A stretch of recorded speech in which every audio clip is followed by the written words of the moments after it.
Imagina só, você está dentro de um avião, tudo parece normal. As pessoas conversam, ajeitam os cintos, olham pela janela. O avião começa a correr pela pista, ganha velocidade, levanta voo, mas em menos de 30 segundos, tudo muda. Em poucos instantes, 273 vidas se perdem e o mundo inteiro se pergunta: como isso aconteceu? O voo American Airlines 191 não foi só o pior acidente aéreo da história dos Estados Unidos, ele foi um divisor de águas. A partir daquele dia, a aviação nunca mais foi a mesma.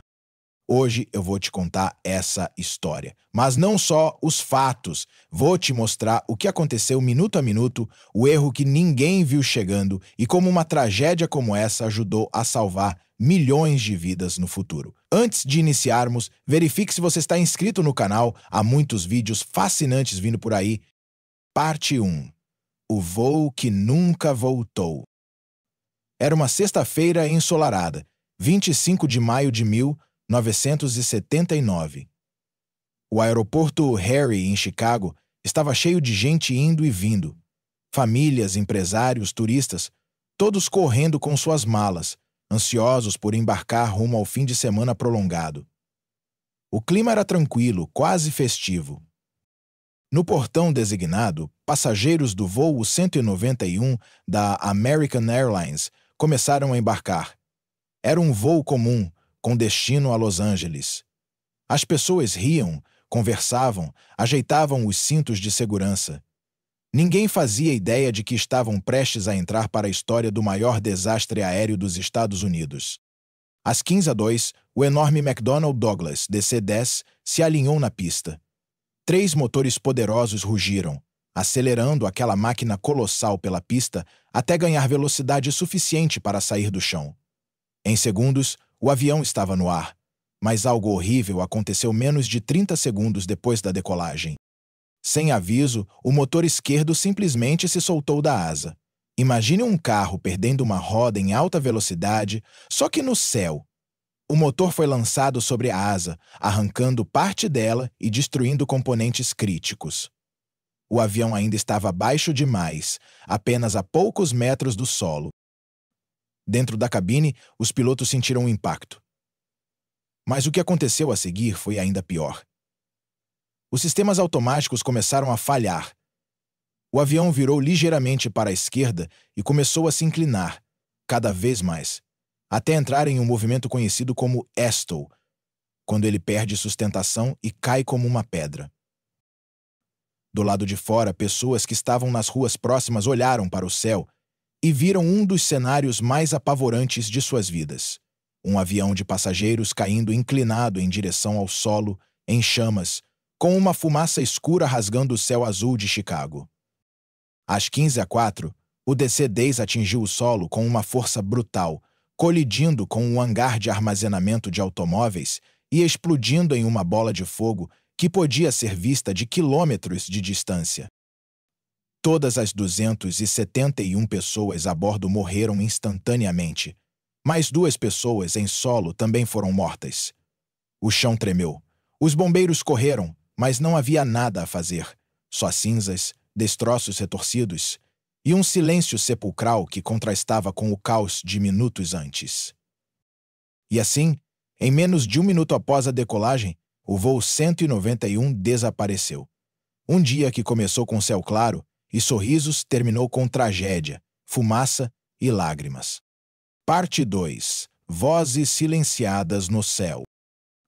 Depois da tragédia, o mundo parou. A imagem daquele avião gigante se despedaçando no ar ainda rodava nas televisões e jornais, os familiares aguardavam respostas, os especialistas ficavam em choque, e a NTSB, órgão responsável por investigar acidentes aéreos nos EUA, começou o que seria uma das investigações mais difíceis da aviação. Quando chegaram aos destroços, os investigadores tinham em mente uma missão: descobrir por que aquele avião caiu tão rápido e de forma tão catastrófica, e para isso precisavam das caixas pretas. As caixas pretas são como os diários secretos dos aviões. Uma grava as vozes da cabine, o que os pilotos disseram, escutaram ou perceberam nos momentos finais. A outra registra os dados técnicos: velocidade, altitude, aceleração, tudo. Só que, assim que as analisaram, veio a primeira surpresa, aterradora. A caixa que gravava a voz simplesmente parou de funcionar no instante da falha. O motivo: ela era alimentada eletricamente justamente pelo motor que se soltou. Ou seja, quando o motor caiu, ele levou junto a única fonte de energia do gravador de voz. O que os pilotos disseram nos últimos momentos desapareceu. Silêncio. Um buraco negro nos segundos mais cruciais. A outra caixa, a de dados, conseguiu funcionar por mais tempo. Mas o que ela registrou parecia caótico. A trajetória do avião era quase inacreditável. Um voo desgovernado, uma asa apontando para o céu, a outra para o chão, curvas rápidas, acelerações repentinas. Parecia mais com um pesadelo voador do que com o movimento de uma aeronave comercial. Nada fazia sentido no começo. Era como se estivessem vendo a queda de um avião que quase virou de cabeça para baixo em pleno ar, algo impensável em voos comerciais. E o mais assustador: o sistema parecia não ter alertado os pilotos de forma clara sobre o que realmente estava acontecendo.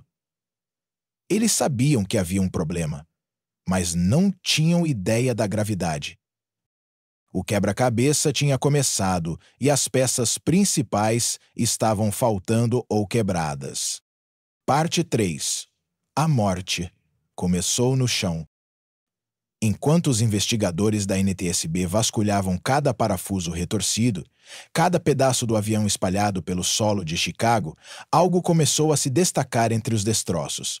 O motor que caiu não quebrou no ar por acaso. Ele se separou da asa de um jeito que não era comum, era criminosamente anormal. Eles analisaram o ponto exato onde o motor se fixava à asa, chamado de pilon, e ali, escondidas sob camadas de metal torcido, encontraram rachaduras microscópicas, quase invisíveis, mas letais.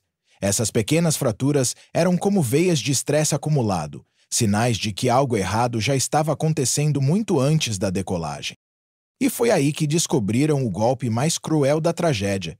2 meses antes, aquele mesmo motor havia sido removido para manutenção. Nada fora do normal, afinal motores precisam de inspeções periódicas. Mas o jeito como ele foi removido foi tudo menos normal. A American Airlines e outras empresas da época, como a Continental, usavam um método mais rápido e barato. Ao invés de desmontar o motor e o suporte separadamente, os técnicos usavam uma empilhadeira para tirar os dois juntos. Parece simples, mas era uma roleta russa invisível. Esse processo colocava uma pressão absurda em partes delicadas do suporte, e se a empilhadeira estivesse apenas alguns milímetros fora de alinhamento, isso criava forças que o metal não foi feito para aguentar. Foi assim que as microfraturas surgiram, invisíveis, silenciosas e letais. Ninguém viu. Ninguém fez nada. O mais revoltante? Esse método nem sequer era aprovado oficialmente pelo fabricante do avião. Era uma gambiarra corporativa feita para economizar tempo e dinheiro, e o avião foi liberado para voar a si mesmo. No dia 25 de maio, a rachadura finalmente rompeu. O suporte que segurava o motor se partiu, e o motor caiu. Mas a verdadeira queda começou meses antes, no chão frio de um hangar, nas mãos de quem deveria proteger vidas, não arriscar por conveniência. Revoltante, não é? Aproveita e deixa o like caso a história esteja te surpreendendo. Parte 4. O grito que nunca veio. Depois de descobrir a falha na manutenção, a NTSB foi mais fundo. Havia algo estranho na forma como os pilotos reagiram. Eles não eram inexperientes, pelo contrário, eram altamente treinados. Mas o que mais incomodava era isso. Eles não sabiam que o motor havia caído fora do avião. Sim, você ouviu certo. O motor esquerdo não explodiu nem parou de funcionar, ele se soltou inteiramente da asa. E os sistemas da cabine não foram feitos para lidar com isso. Para o computador de bordo, o motor simplesmente parou de operar E isso acontece às vezes, não é tão incomum, só que ninguém imaginou que um motor pudesse desaparecer fisicamente. E esse detalhe fez toda a diferença entre a vida e a morte. O sistema não deu o alerta correto. Os pilotos achavam que era uma falha comum no motor e estavam seguindo o protocolo para esse tipo de problema, mas estavam voando com um avião mutilado, e o pior ainda estava por vir. No manche do capitão, existe um mecanismo chamado stick shaker. Ele vibra quando o avião está prestes a entrar em stall, uma condição extremamente perigosa onde o avião perde sustentação e começa a cair. Mas adivinha?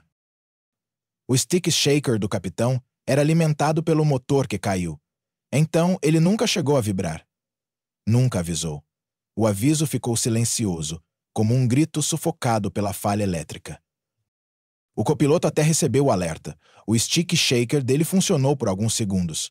Mas naquele caos, com o avião girando e mergulhando, os segundos desapareceram. Não houve tempo de conversar, de coordenar, de salvar. Além disso, quando o motor se soltou, levou junto parte dos sistemas hidráulicos, que são responsáveis por manter a estabilidade do avião. Isso causou um desequilíbrio aerodinâmico mortal. O avião começou a se inclinar de forma agressiva para o lado esquerdo e, sem sustentação em uma das asas, caiu como uma folha de metal rasgada. Era um desastre esperando para acontecer. E ninguém ali dentro sabia a verdade até ser tarde demais. O voo 191 não caiu só por causa de um motor. Caiu porque os sistemas que deveriam proteger os pilotos falharam em silêncio, deixando-os às cegas no momento mais crucial. Parte 5. Um céu que nunca mais foi o mesmo. Com todas as peças montadas, a NTSB fez o que precisava ser feito. Apontou o dedo sem hesitar. A responsabilidade pelo acidente do voo 191 foi colocada diretamente sobre a American Airlines, por permitir e adotar um procedimento de manutenção perigoso, não autorizado e desleixado. Mas a culpa não parou aí. Ela também se espalhou por um sistema inteiro que aceitava atalhos, que priorizava prazos e custos acima da segurança. A aviação foi sacudida até os ossos. Os relatórios foram entregues. A mídia divulgou os horrores. A opinião pública exigiu mudanças, e dessa vez, elas vieram com força. Foi proibido o método com empilhadeiras para remover motores e pylons juntos. Os sistemas de alerta de stall, stick shaker, passaram a ser obrigatórios nos dois lados da cabine, com fontes independentes de energia. O projeto dos aviões passou a exigir redundância real. Se um motor for perdido, os sistemas essenciais ainda precisam funcionar, inclusive os gravadores. E os sistemas hidráulicos ganharam válvulas de segurança para evitar que um único ponto de falha comprometa todo o controle da aeronave. Mudanças técnicas. Mudanças legais. Mudanças humanas. Mas nenhuma mudança traria de volta as 273 vidas perdidas naquele voo. Por isso, em 2011, mais de 3 décadas depois do acidente, finalmente foi construído um memorial no local da queda. Um espaço de silêncio e respeito, onde estão gravados os nomes de todos os que morreram naquela tarde clara de maio. Ali, entre árvores e flores, os visitantes caminham, leem os nomes e talvez escutem, em silêncio, a última decolagem do voo 191, um eco eterno no céu de Chicago. E aí, o que você achou? Deixe um comentário se você não sabia dessa história. Até a próxima.